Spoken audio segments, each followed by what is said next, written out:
بسم الله الرحمن الرحيم، والصلاة والسلام على رسول الله عليه الصلاة والسلام. أصدقائي ومشاهدي الأفاضل، تحية طيبة. النهاردة إن شاء الله سأتحدث في عجالة عن شيء هام ومهم عن أو من الحضارة المصرية القديمة، وهي إن ما بين آلاف القطع بل مئات الآلاف من القطع بل من الملايين من القطع، منها ما هو نادر، ومن تلك المقتنيات ما هو أندر وأغلى من كنوز العالم كله. ويمتلك المتحف المصري مجموعة متنوعة من ألعاب الأطفال الأثرية، والتي تعود إلى الملك أخناتون وتوت وغيرهم، وتشكل ندرة القطع وتشابه بعضها من بعض مع ألعاب حديثة تم إنتاجها في وقت قريب يعني.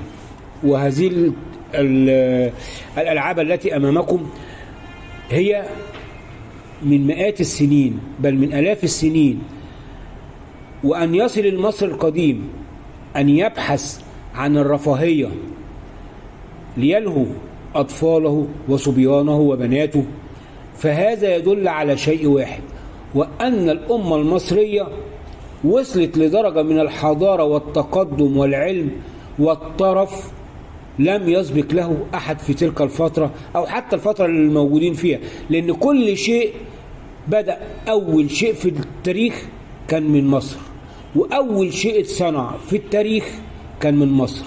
فمصر هي الأمة الأولى إن شاء الله إلى ما لا نهاية.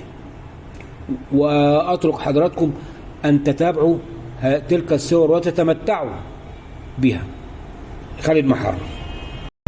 بسم الله الرحمن الرحيم، والصلاة والسلام على رسول الله عليه الصلاة والسلام. أصدقائي ومشاهدي الأفاضل، تحية طيبة.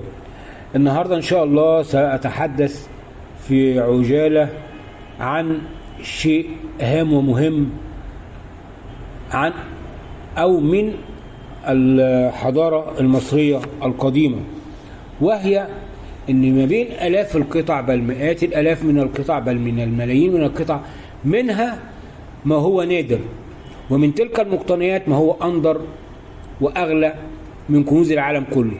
ويمتلك المتحف المصري مجموعة متنوعة من ألعاب الأطفال الأثرية، والتي تعود إلى الملك أخناتون وتوت وغيرهم، وتشكل ندرة القطع وتشابه بعضها من بعض مع ألعاب حديثة تم إنتاجها في وقت قريب يعني.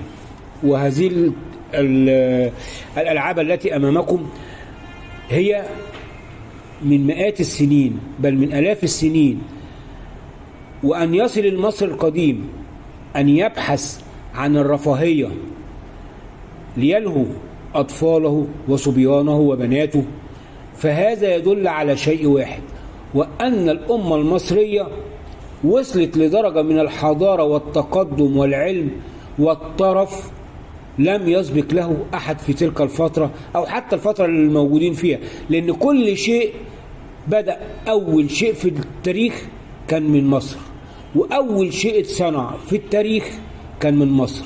فمصر هي الأمة الأولى إن شاء الله إلى ما لا نهاية.